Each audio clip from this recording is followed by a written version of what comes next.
Muitas vezes, pensamos na natureza como algo belo, majestoso, até mesmo curativo. Mas existe um lado mais sombrio da vida selvagem. Um lado que não se importa com o quão famoso você é, o quão admirado, ou o quão amado. Nesse mundo, dentes e instinto governam, e um único passo em falso pode significar a diferença entre admiração e tragédia. As pessoas sobre as quais você está prestes a ouvir não eram caçadoras de emoções ou aventureiras imprudentes.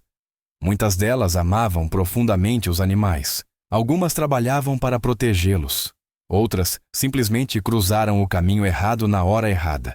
Mas todas elas, apesar da fama, foram dominadas por algo muito mais poderoso que a reputação: a força bruta e imprevisível da natureza. Estas não são histórias de ficção. São reais, são assustadoras e provam que na natureza ser uma celebridade não importa. Porque quando o instinto desperta, até o rosto mais familiar pode se tornar presa. 1. Rosa King.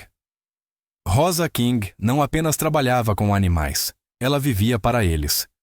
No zoológico de Hamilton, na Inglaterra, ela era conhecida não só pelo seu profissionalismo, mas pela devoção discreta que demonstrava a cada criatura sob seus cuidados, especialmente aos grandes felinos.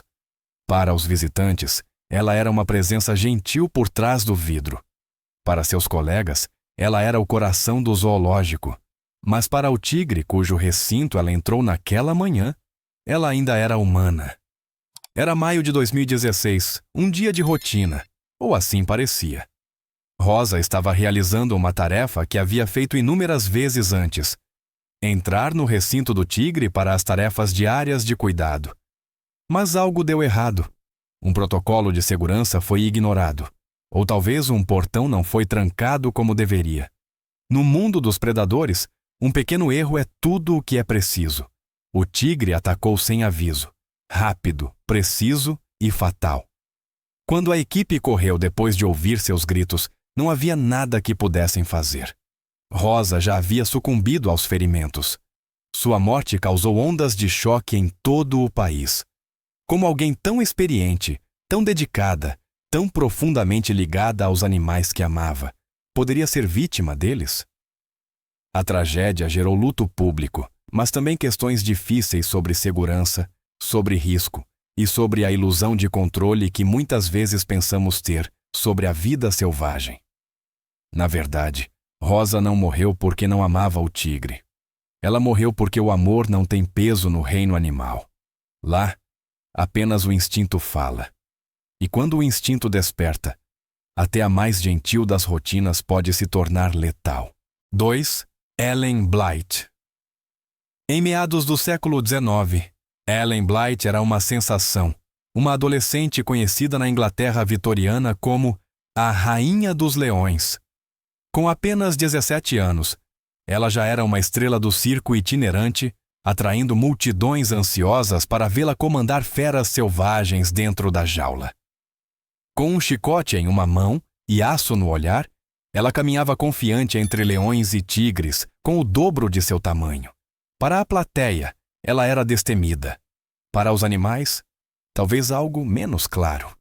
Mas uma coisa era certa: o perigo estava sempre ali com ela, por trás dos aplausos, esperando. Era uma noite fria de 1850, quando Ellen entrou na arena para iniciar mais uma apresentação. Ela entrou na jaula com um tigre de bengala adulto. Ela tocou o nariz dele com o chicote. Uma simples deixa, parte do ato. Mas desta vez, algo estalou. Em um instante, o tigre avançou, dentes à mostra, fúria liberada. Ele travou suas mandíbulas em torno da garganta dela, rasgando a carne, seccionando sua traqueia antes que alguém pudesse reagir. O caos irrompeu. A plateia gritou. Treinadores correram com armas em punho. Mas era tarde demais. Ellen morreu em minutos no palco de serragem que ela havia dominado. Sua morte chocou a nação. Os jornais a transformaram em mártir e espetáculo. Alguns questionaram se mulheres deveriam se apresentar com animais perigosos, Outros debateram a moralidade de usar feras selvagens para entretenimento. Mas nenhuma manchete poderia realmente capturar o horror daquele momento. Uma adolescente devorada pela mesma criatura que ela pensava ter dominado. Ellen não morreu porque cometeu um erro. Ela morreu porque no mundo dos predadores não há performances, apenas instintos. E quando esses instintos se acendem, nenhum disfarce, nenhum título, nenhuma confiança pode te salvar. 3. Alexis Martinez. Alexis Martinez estava vivendo o que muitos chamariam de sonho. Com apenas 29 anos, ele era um dos treinadores de mamíferos marinhos mais respeitados da Espanha, trabalhando de perto com orcas no Loro Parque nas Ilhas Canárias. Ele era calmo, intuitivo e profundamente ligado às orcas que treinava. Seus colegas o admiravam. As baleias respondiam a ele. Para os de fora, parecia a perfeita harmonia entre homem e besta. Mas na véspera de Natal de 2009, essa ilusão se desfez. Durante o que deveria ter sido um ensaio de rotina, Alexis entrou na água com Keto, uma grande orca macho que havia sido transferida do SeaWorld. Eles haviam nadado juntos inúmeras vezes, mas desta vez algo mudou. Sem aviso, Keto atacou, atingindo Alexis com força maciça, esmagando seu peito e rompendo seus órgãos internos. Ninguém previu. Não houve grito de socorro. Quando outros o puxaram da água, era tarde demais. Alexis já tinha partido. A notícia chocou a comunidade global de parques marinhos. Como uma orca treinada em um ambiente controlado poderia se tornar mortal? A verdade era muito mais perturbadora. Keto tinha um histórico documentado de comportamento imprevisível. E a morte de Alexis expôs as duras realidades do cativeiro de mamíferos marinhos. O estresse, o confinamento, o custo psicológico para criaturas que evoluíram para percorrer vastos oceanos. Por trás de cada truque coreografado e sorriso, havia um animal capaz de violência, agindo por instintos que os humanos fingem entender. Alexis não morreu por falta de habilidade. Ele morreu porque até o predador mais elegante pode surtar. Naquele momento, Keto não era um artista. Ele era uma orca fazendo o que a natureza o havia projetado para fazer. E Alexis, apesar de todo o seu talento e compaixão, era apenas humano. 4. Kenton Carnegie. Kenton. Joel Carnegie era uma alma tranquila e curiosa. Um estudante universitário canadense de 22 anos, ele tinha um profundo amor por geologia, pela natureza e pelo mistério silencioso da vida selvagem. Em novembro de 2005, ele estava em um acampamento remoto em Saskatchewan, perto da orla da Floresta Boreal, um lugar onde a natureza ainda reinava. Moradores locais vinham relatando um comportamento animal estranho nas proximidades. Lobos haviam sido avistados muito perto. Ursos haviam sido vistos vagando pela temporada por mais tempo do que o esperado. Avisos foram sussurrados. Mas Kenton não estava com medo. Ele saiu para uma caminhada sozinho uma tarde. Ele nunca mais voltou. Horas depois, os investigadores seguiram seus rastros floresta adentro. O que encontraram foi horrível. Seu corpo estava mutilado e dilacerado, cercado por pegadas de animais. Algumas de lobos, outras possivelmente de um urso. Suas roupas estavam em frangalhos. Seus ferimentos eram selvagens. O ataque foi tão violento, tão brutal, que especialistas debateram por meses qual animal foi realmente responsável. Alguns acreditavam que era um urso. Outros, mais chocantemente, alegaram que eram lobos, uma espécie quase nunca conhecida por matar humanos na América do Norte. Se foram realmente lobos, a morte de Kenton pode ter sido o primeiro caso documentado de um adulto saudável sendo morto por eles no continente. E essa realidade destruiu uma crença profundamente enraizada, que os predadores nos temem, que eles não nos tocarão, que somos de alguma forma separados da cadeia alimentar. Kenton aprendeu o contrário, da maneira mais dura possível. Naquele trecho silencioso de natureza congelada, a natureza lembrou ao mundo de algo antigo. Quando a sobrevivência assume o controle, a vida selvagem não faz perguntas. Ela caça. 5. Stephen K. Miller. Stephen K. Miller não era apenas um dublê. Ele era um homem que construiu sua vida em torno da confiança.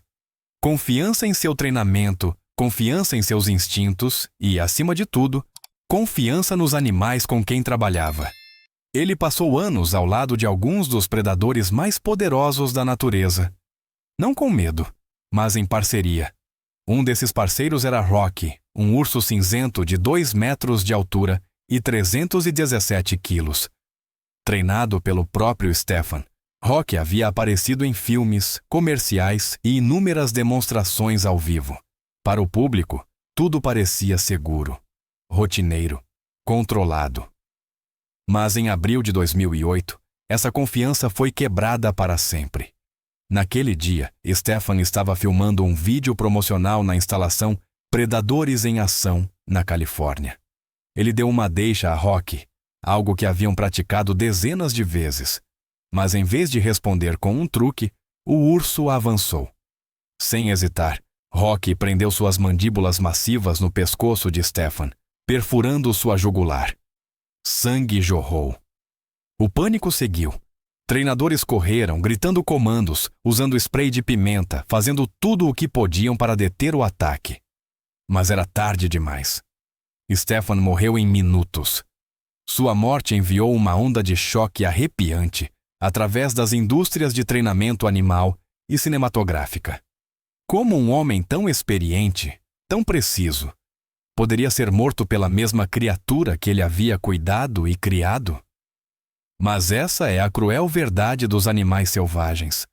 Não importa quanto tempo você os treine, não importa o quão profundamente você acredite que o vínculo é real, seus instintos nunca desaparecem. Eles estão apenas enterrados, esperando. Stephen não morreu por ser descuidado. Ele morreu porque acreditava que sua relação com Rocky era mais forte que a própria natureza. E em um momento ensanguentado, a natureza lembrou a ele e a todos nós que ela nunca joga pelas nossas regras. 6. Alexei Melnikov. Alexei Melnikov conhecia os riscos. Como um experiente tratador de zoológico em Sevastopol, Ucrânia, ele passou anos trabalhando com alguns dos predadores mais majestosos e letais do mundo. Tigres, leões, leopardos, ele os entendia melhor que a maioria. Ele os respeitava. Ele seguia as regras. Mas em uma manhã tranquila de 2020, um pequeno erro, apenas segundos de mau julgamento, transformou a rotina em tragédia. Alexei entrou no recinto de Lucy, uma rara tigresa de bengala branca. Ele acreditava que ela estava segura. Não estava. Não havia testemunhas, nem câmeras, apenas um homem sozinho em uma jaula com 180 quilos de músculo puro e instinto primal. O que aconteceu em seguida foi silencioso, violento e irreversível. A tigresa atacou. Quando os colegas de trabalho o encontraram, Alexei havia sido atacado irreconhecivelmente. O recinto estava encharcado de sangue. Seu corpo estava dilacerado, cercado por marcas de garras. Não havia nada que pudessem fazer. O que tornou sua morte ainda mais perturbadora foi a familiaridade. Lucy não era um animal descontrolado ou não treinado. Ela fazia parte de sua rotina diária, confiável, conhecida, aparentemente segura. Mas no reino animal, não existe segurança. O controle é uma ilusão. Até o rosto mais familiar pode despertar algo antigo na mente de um predador. O mundo do zoológico lamentou, mas também ficou abalado. Se alguém como Alexei, veterano, responsável, metódico, pudesse ser vítima, o que isso significava para os outros? Sua história não era sobre imprudência. Era sobre a brutal realidade de que em um mundo construído sobre instinto, a rotina nunca é realmente rotina. Às vezes, a jaula não protege o humano do animal. Ela protege o animal do que ele ainda é capaz de fazer. 7. Babadi Doll. Babadi Doll dedicou sua vida aos leões. Com apenas 35 anos, Ele já era um respeitado tratador de animais no Parque da Vida Selvagem Olusegun, em Obasanjo, na Nigéria. Colegas o descreveram como calmo, disciplinado e profundamente conectado aos animais que cuidava. Ele não era um showman, não era imprudente. Era um profissional que entendia o delicado e perigoso equilíbrio de trabalhar com predadores de ponta. Mas até as mãos mais experientes podem cometer um erro. E no mundo de Babaji, essa única falha significava tudo. Era um dia comum em 2024. Babaji estava alimentando um dos leões machos adultos do parque, uma criatura que ele havia treinado e alimentado inúmeras vezes antes. Mas neste dia, ele esqueceu de fechar o portão do recinto atrás de si. Apenas alguns centímetros deixados abertos. Foi o suficiente. Em um piscar de olhos, o leão atacou. Não houve aviso, nenhuma segunda chance. Ele avançou com força total, as mandíbulas se fechando no pescoço de Babaji. Não houve tempo para gritar, nem tempo para escapar. Ele morreu instantaneamente. Morto pelo mesmo animal que ele havia passado anos protegendo e cuidando. As consequências foram devastadoras. A notícia do ataque se espalhou rapidamente, gerando choque e luto por toda a Nigéria e muito além. Fotos gráficas vazaram. Debates surgiram sobre protocolos de segurança, erro humano e a ética de manter predadores selvagens em cativeiro. Mas além das manchetes, uma verdade permaneceu. Mesmo o vínculo mais profundo não significa nada quando o instinto toma conta. Babaji não morreu por ser descuidado. Ele morreu porque a natureza não perdoa momentos de esquecimento. Naquela jaula, ele não era um treinador. Ele era uma presa. E sua história serve como um lembrete arrepiante de que, não importa o quão familiar seja o rosto, um leão ainda é um leão, e um único erro pode custar tudo. Essas histórias não têm a intenção de sensacionalizar. Elas servem para nos lembrar de quão tênue é a linha entre controle e caos, entre admiração e perigo, entre vida e morte. A fama não protegeu esses indivíduos. A experiência não os salvou. Porque quando o instinto ataca, a natureza não hesita. Se este vídeo te fez pensar diferente sobre a vida selvagem, compartilhe-o. Se uma história ficou com você, nos conte nos comentários. E se você quiser mais histórias reais que revelam a verdade nua e crua por trás das manchetes, não se esqueça de curtir, se inscrever e ativar as notificações. Porque no mundo da natureza, as histórias mais aterrorizantes são as reais.